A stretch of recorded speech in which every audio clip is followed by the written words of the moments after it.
Everybody, you're an artist on the record, your ultimate intimate conversation with your favorite artist. I am Stefan. Thank you for being here. And if it is your first time, make sure you subscribe, hit the bell to be notified. And if you want to see this episode unedited, uncut, join our members only club. That's right. Join that button right there, and you will be able to see these episodes unedited, uncut.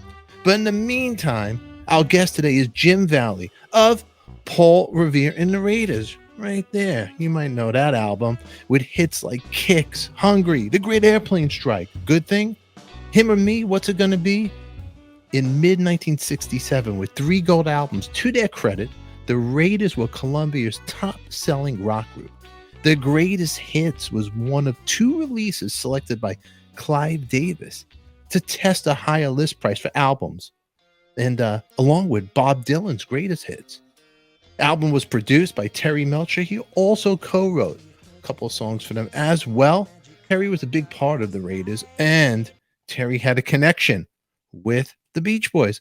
Along with that connection follows with the infamous Charles Manson. We're going to talk about all this with Jim and much, much more. But in the meantime, everybody, put your comments down below. Always like to hear it, what you have to say. Don't touch that dial.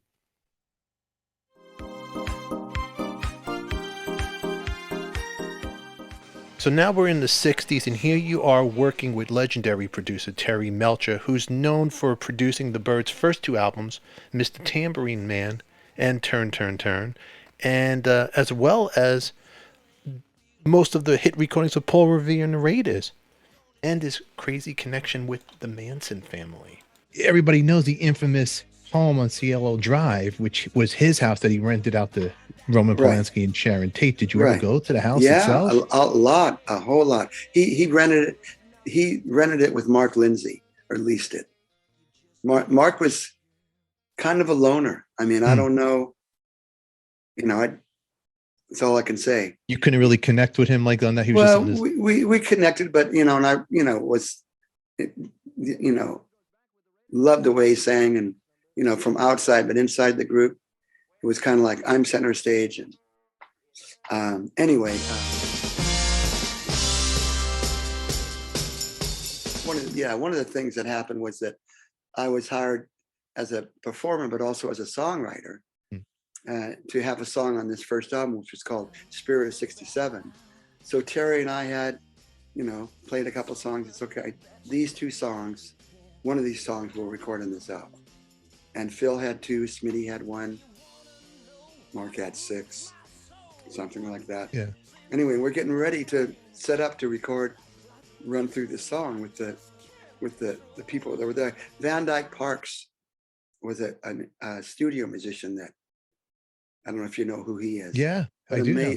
Amazing, beautiful soul also. And Mark comes out of the men's bathroom and says, I just wrote a song that's got to be on this album. I said, no, there's only room for 1 left, and it's my turn. He said, oh, Harpo, you're new. You can be on the next album. And somehow Terry let him have his way. And it was the end of the beginning of the end for me. What year was that around now? That was like 67. The 67. Wow. The or Summer 66. of Love. Yeah, Summer of Love. Summer of Love. Wow. I have it behind me. I don't know if you could see the greatest hits, the Paul Revere. Right. Right. You're on that cover right there. Yeah. With red booties. That's right, with red booties. And the story. Okay, we can talk about that cover. Okay, the cover. We were back in New York, Columbia, their big company back there. And we were on a basement floor to take a picture for our new album, and the new album was going to be called Ups and Downs.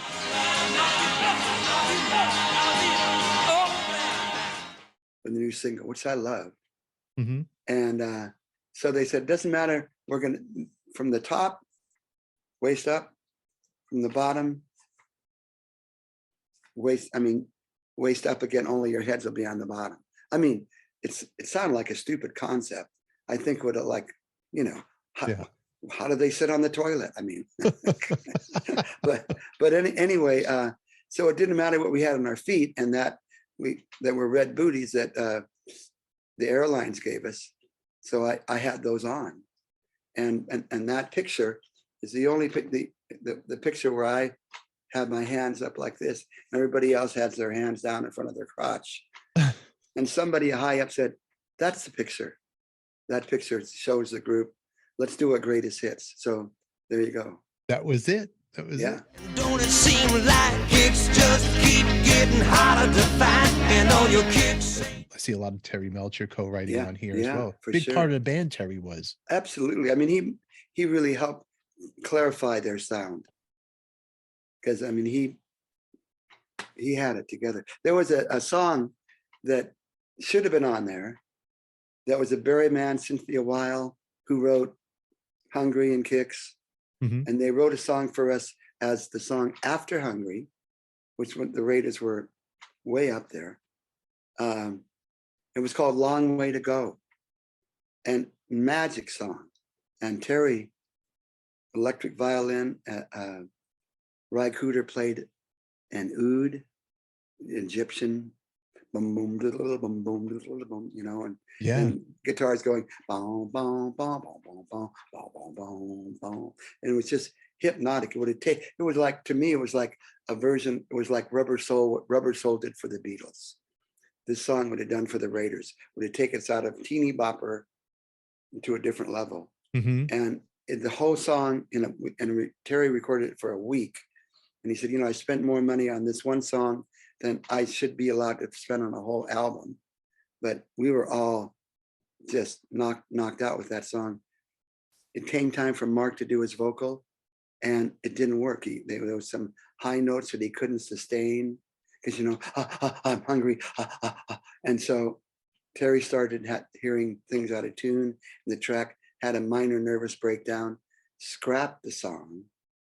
They released Great Airplane Strike as a single,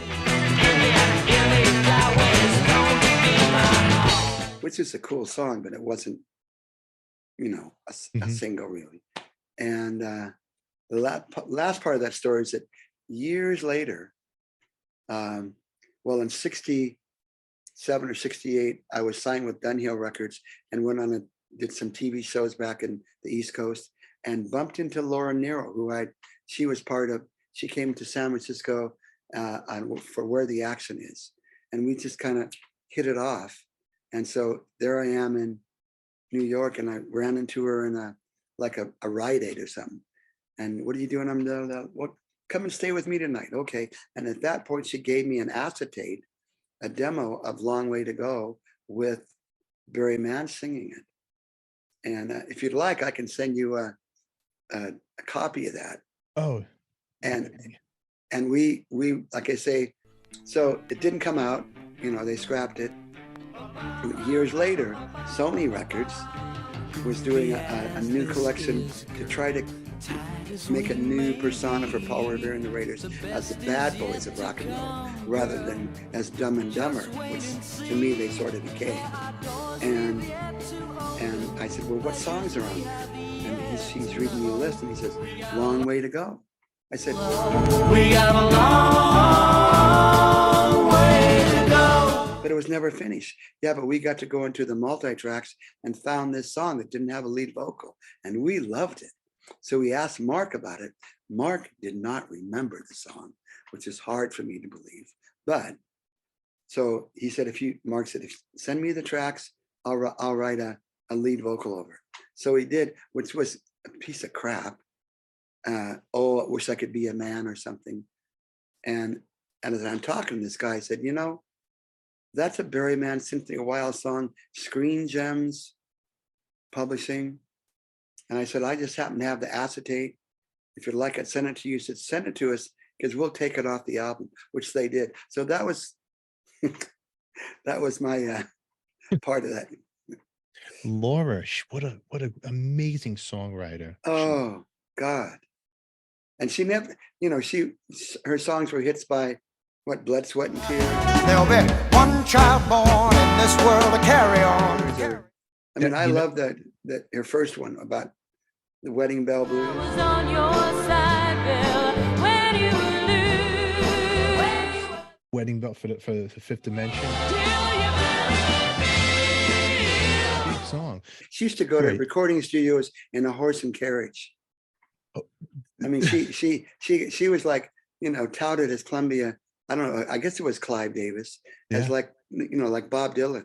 She was way up there. So she got whatever she wanted, she got, even though her records herself never became huge. It never became huge, but and she passed away at such a young age. Yeah.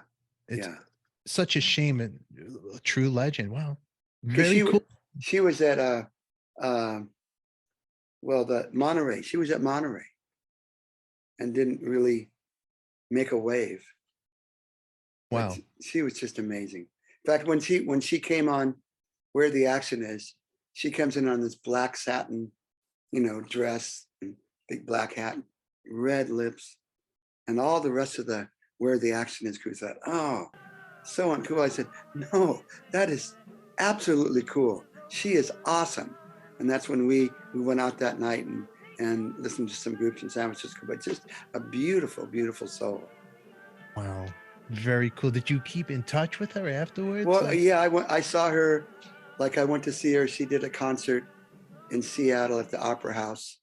And I called in that I was there, and she just come backstage, and we chatted a while, and how you doing? And at one point she said, okay, I need some alone time. I have to meditate a little bit before I go on. But she was just, her own drummer.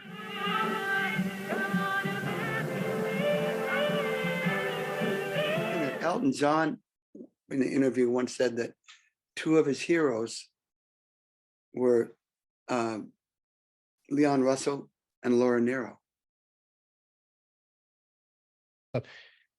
Now being in the 60s with Terry around this time, and the Manson wanted to be a musician. Did you have any run-ins with Manson around any of that, any of his crew, or nothing? Yeah, but you know that story. I mean, he got crazier, I guess, and then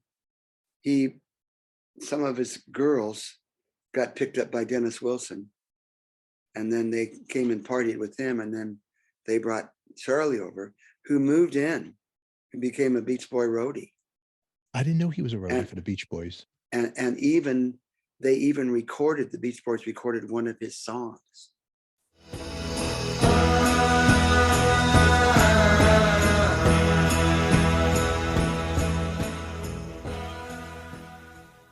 There's a video of them doing it. Yeah, right. And then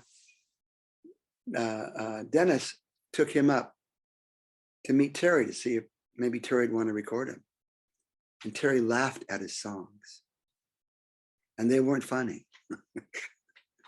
I mean, it was funny, but nobody was laughing. And that's how that connection came to pass, where Charlie said, go get this guy. He stopped my career. Wow.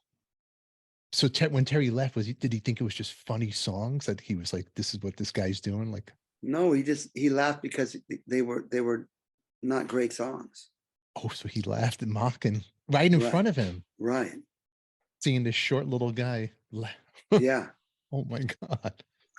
But who would know that yeah. He's, right. I mean, that manipulating. That he get so crazy. Yeah. Wow. That's crazy. Yeah. But then afterwards, so that's when the whole thing happened, where he did the whole Manson convinced his. Yeah. To go up to CeeLo Drive to do in whoever was up there, which he thought with Terry, for no reason, not connected, decided to move on from that house, and Sharon Tate and moved in. So it was just horrible timing. And it was a scary time. Were you living in Los Angeles at that time so it was no, I wasn't. I left LA in '69. So that period, Terry must have been frightened knowing this lunatic. Terry, well, yeah, after the fact, he went into a mental place for a while. Terry did? Yeah. Because of that situation? Right, because he felt, partly responsible. Yeah. Crazy. It's a wild story. Yeah. Did you keep in touch with Terry afterwards? Like later a little, yeah.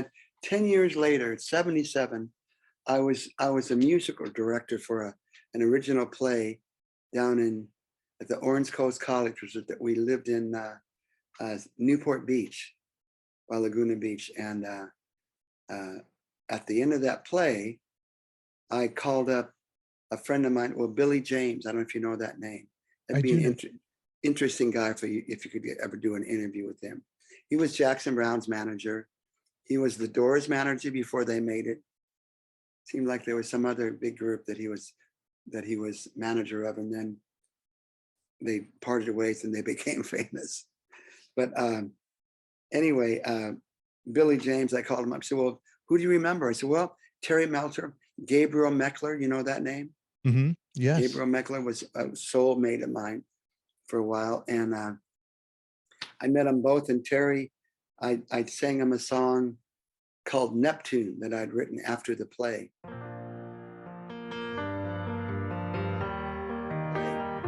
And he had something, he said, well, that song will support you for the rest of your life. I'd like to work with you on that.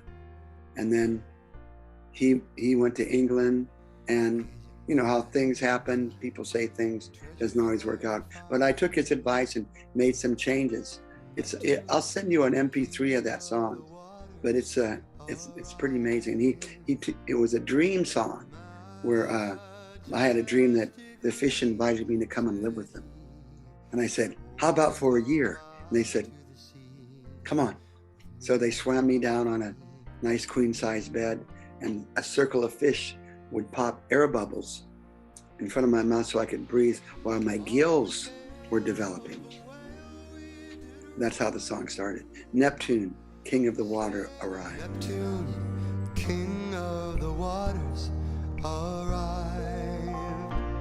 That was Mr. Jim Valley. And if you want to check out Jim's website and the Rainbow Planet, links will be down below, or click on the link right above my head. Wonderful guy, a wonderful guest. And we have more of Jim. If you want to see this episode unedited, uncut, you can check out our members only club right here. Just hit that join button. You'll see this episode unedited and a lot of others. In the meantime, I'll be releasing more clips from this interview, but make sure you give us a thumbs up and subscribe. And when you say hi to Jim, tell him that ADIKA says hello. Until then, kids, remember, who loves you, baby? We do. We'll catch you all later. As always, thank you for stopping by, and please put your comments down below. Always love to hear what you have to say, and make sure you hit those thumbs up. We'll see you all later. Mwah. Yeah. Awesome. Very cool. Very cool.